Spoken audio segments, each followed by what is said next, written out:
যারা আমরা গরিব মানুষ আছি, আমাদের কিন্তু আজকের দিনটা হলো হজের দিন। কি দিন? হজের দিন।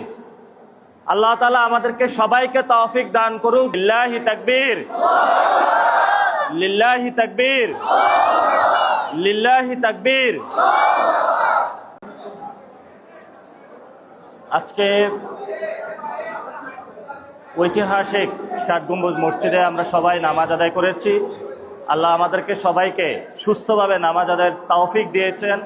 এর জন্য সবাই আল্লাহর দরবারে শুকরিয়া আদায় করি। সবাই বলি আলহামদুলিল্লাহ।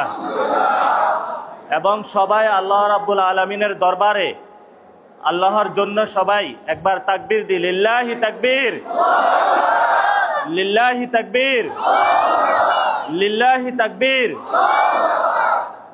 আল্লাহ রাব্বুল আলামিন আমাদেরকে পৃথিবীতে সৃষ্টি করেছেন। রিজিকের দায়িত্ব আল্লাহর, সুস্থতার দায়িত্ব আল্লাহর।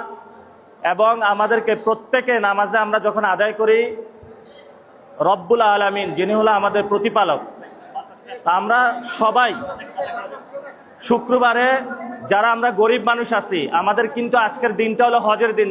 কি দিন? হজের দিন।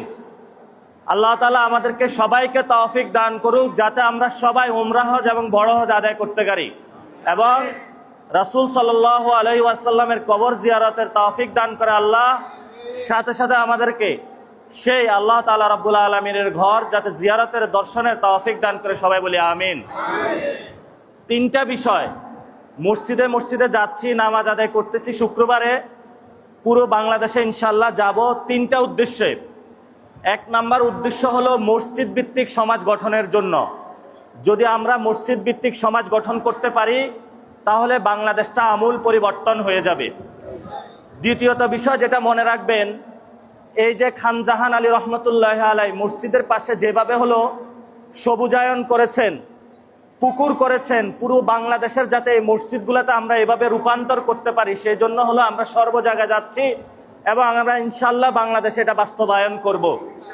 আমাদের মসজিদের পাশে গাছগাছালি থাকবে, ফল গাছ থাকবে, মসজিদের সাথে হলো হেলথ কমপ্লেক্স থাকবে, যাতে একজন অসুস্থ হলে নামাজে দ্রুত গতিতে তার চিকিৎসা দান করা যায়। মসজিদের পাশে এডুকেশন বা ইনস্টিটিউট থাকবে। এখানে অনেকেই বিদেশ করেছেন। সৌদি আরবে যদি আপনার স্যালারি 40,000 টাকা হয়, আর এই মসজিদে এসে হুজুরের কাছে যদি 2 কলম আরবি শিখে যান, তাহলে সৌদি আরবে যায় আপনার বেতন 1 লাখ টাকা হয়ে যাবে। এখানে যারা বিদেশ থেকে এসেছেন তারা হলো রাজসাক্ষী।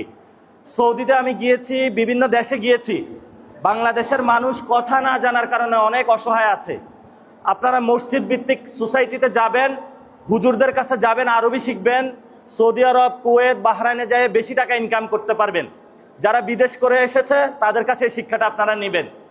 আর সবাই ভারতে মুসলমানদের সাথে কথা হয়েছে, দুঃখের কষ্ট, তারা এই বছর হলো অনেকে কোরবান দিতে পারে নাই। ভারতে রেড রোড নামে একটা রোড আছে, যেখানে ওই ঈদের নামাজ পড়ে মুসলমানরা।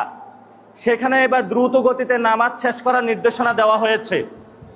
শুধু ভারতে নয়, প্যালেস্টাইনে যেখানে মুসলমানরা খুব বিপদে আছে, কাশ্মীরে বিপদে আছে, পৃথিবীর বিভিন্ন দেশে, বিশেষত আমাদের ইন্ডিয়ান মুসলমানরা।